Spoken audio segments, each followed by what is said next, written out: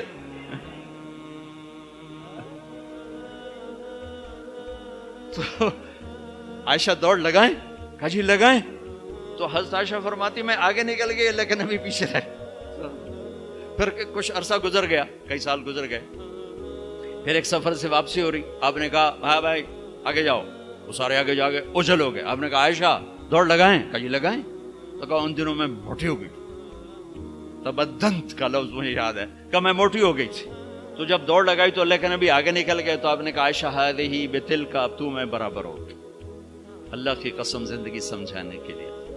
جہاد کا سفر سارا صحابہ کا قافلہ ہے، جنگ کا زمانہ ہے، دشمن چاروں طرف ہے، اور ہم ام عائشہ رضی اللہ عنہ اونٹ پہ بیٹھی اور ہاتھ لگایا تو ہار غائب. فرمایا میرا تو ہار کوئی نہیں، میں تو نہیں جاؤں گی، میرا ہار ڈھونڈو. تو میرے نبی نے نہیں فرمایا چل بیٹھ، اتنے لوگوں کو تو پریشان کرتی، تجھے پتہ نہیں میں نے سبق پڑھانا تو میرے پیچھے پڑ گئی. طلبہ میرا انتظار کر رہے ہیں. آپ نے کہا بھائی عائشہ کا ہار ڈھونڈو. سب ڈھونڈنے میں لگ گئے. شام ہو گئی، سورج چھپ گیا اور ہار نہیں ملا، اور اس کے بعد تلاش بند ہو گئی. اندھیرے میں کہاں ملے گا؟ اب کیا ہوا؟ پانی رات کو عشاء میں ختم ہو گیا، فجر کی نماز کا وقت داخل ہونے والا ہو گیا اور پانی کوئی نہیں، تیمم کی آیات نہیں اتری. لوگوں نے ابو بکر کو تانے دینے شروع کہ تیری بیٹی کی وجہ سے اب نماز کا کیا بنے گا. ابو بکر غصے میں آئے اما عائشہ کے خیمے میں. تو اللہ کے نبی گود میں سر رکھے سو رہے تھے. اب آپ تو باپ تھے تو آ کر اب بول تو سکتے نہیں، اور چہرے سے دوری تیری وجہ سے ہو، اور یہاں پسلی میں ماری انگلی، زور سے انگلی ماری. تو کہتے میں ایسے سخت ہو گئی تاکہ میرا بدن حرکت نہ کرے کہ کہیں اللہ کے نبی اٹھ نہ جائیں. تو چہرے سے غصے کا اظہار کر کے، اور تو اللہ نے آیات تیمم اتاری. اس موقع پر تیمم کی آیات پہلی دفعہ 8000 سال میں یہ ہونے لگا ہے. بھلا مٹی سے آدمی صاف ہوتا ہے اور گندا ہو جاتا ہے؟ اللہ نے کہا نہیں، فتیمم، چلو تیمم کرو. اب سارے صحابہ میں خوشی کی لہر، اور سعد بن عبادہ کہنے لگے اے آل ابو بکر، یہ پہلی تو نعمت نہیں ہے جو تمہارے گھرانے کے طفیل ہمیں ملی ہے، اس سے پہلے بھی بڑی نعمتیں تمہارے گھر کی طفیل ہمیں ملی ہیں. اللہ نے تیمم کی آیت اتار. میرے نبی نے قافلے کو نہیں چلایا، یہاں تک کہ حضرت عائشہ نے کہا اچھا یا رسول اللہ اب چلیں، ہار کو چھوڑیں. پھر میرے نبی چلے، اور جب اونٹنی کو اٹھایا تو ہار اس کے نیچے پڑا ہوا تھا، وہ سارا باہر ڈھونڈتے رہے، ہار نیچے چلا گیا تھا گر کر. یہ میرے نبی کی زندگی ہے. یہ مینگل صاحب سے کہتا ہوں پڑھائیں، مفتی نعیم سے کہتا ہوں یہ زندگی پڑھائیں کہ ان کی بیویاں ان کو دعائیں دیں، ان کے ماں باپ ان کو دعا دیں، ان کی اولاد ان کو دعا دے. وہ باپ نہیں ہے جس کو دیکھ کے بچے ڈر جائیں، وہ تھانے دار ہے، تھانے دار بیٹھا ہوا ہے. وہ استاد نہیں جس کو دیکھ کے شاگرد ڈر جائے، وہ تھانے دار ہے. وہ خامد نہیں ہے جس کو دیکھ کے بیوی سہم جائے، وہ تھانے دار ہے. خامد وہ ہے جس کو دیکھ کے بیوی خوش ہو، باپ وہ ہے جس کو دیکھ کے اولاد خوش ہو، استاد وہ ہے جس کو دیکھ کے شاگرد خوش ہو. اگر زندگی کو نکھارنا ہے، ضبط کرنا سیکھو، برداشت کرنا سیکھو، غصے کو پینا سیکھو. یغلبن الکریم ویغلبہن اللئیم. اللہ اکبر. میرے نبی نے فرمایا اخلاق والے پہ بیویاں غالب آ جاتی ہیں اور بد اخلاق بیویوں پہ غالب آ جاتے ہیں.